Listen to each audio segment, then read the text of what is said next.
So, what is the reason for us having memory?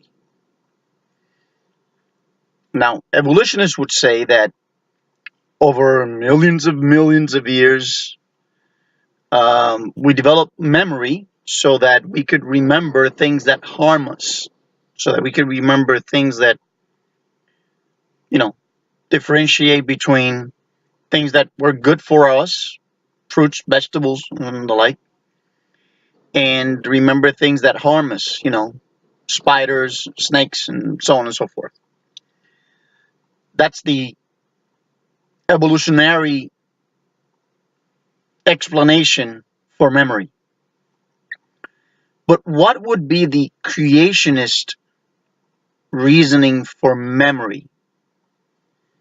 Why would a supreme intelligence create us to have memory? Interesting, right? Because, I mean, aside from the fact that we would want to remember our loved ones or remember the good memories or, um, of course, remember things that harm us and things that do us good, why would there need to be more memory capacity than what we're using? See, it has been said that human beings only use 10% of their brain capacity. Now, that's kind of strange, though, from an evolutionary perspective. How is it that I'm going to evolve into having more memory capacity or more brain power that I will ever need? Right? Because if we evolved from single cell organisms or monkeys, if you will, what would explain why would I evolve into a brain that is bigger than what I'm going to actually need or use? That doesn't make sense. I mean, just like the paradoxical situation with the cells and whatnot, that you evolve into 60 to 100 trillion copies of you before you become you. That just doesn't make sense. So that's a point against evolution. But here you get another point against evolution. I'm going to evolve into a being, an entity that has brain power much more larger, almost 10 times larger than what I'm using or need. That also doesn't make sense. What it would make sense, however, is from a creationist perspective, is that you're going to evolve into, or rather, you're going to be created or designed so that your brain power or brain capacity or memory capacity is going to be bigger than what most people use, so that there are others who are using more than what most people use. And of course, there's reasons for that. Many different reasons. Among them, leadership, for example. If everybody had or used the same brain capacity, then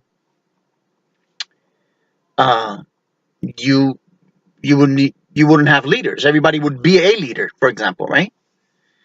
Also, in terms of what I call mirrored realities,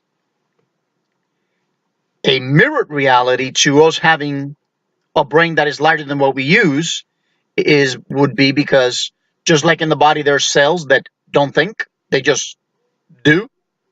You know, skin cells, liver cells. They're not the thinking cells. Um, Nerve cells would be the thinking cells, right? Neurons would be the thinking cells.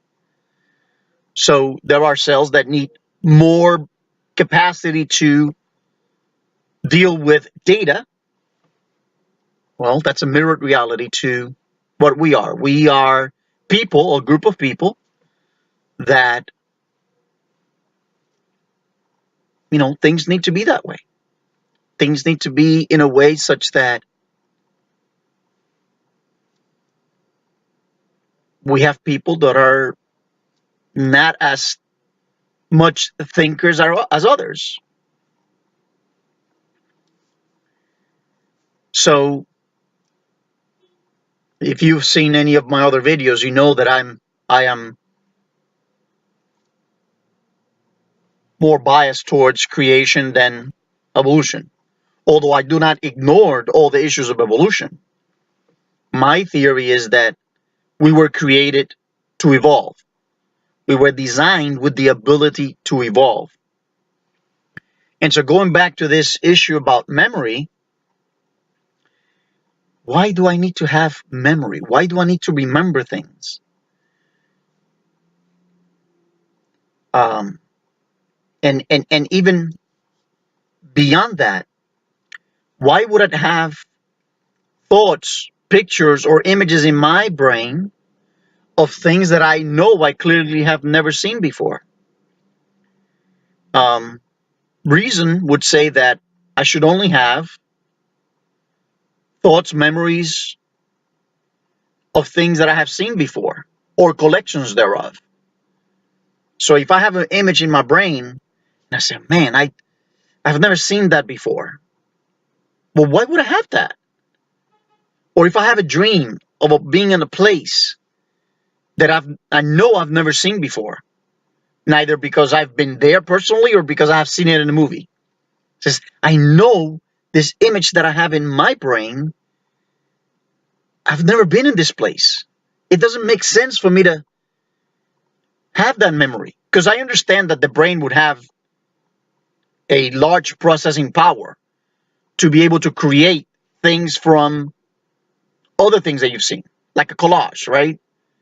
So if my dream memory or vision, if you will, is that of something that I have seen before or a combination thereof, then I would say, fine. What I am puzzled by is that I have images in my brain or have dreams of things that I know that as a human being have never seen before. And that's puzzling to me, right? Why is that? To hear more about my story, please visit mysecondchanceinlife.com. Thank you.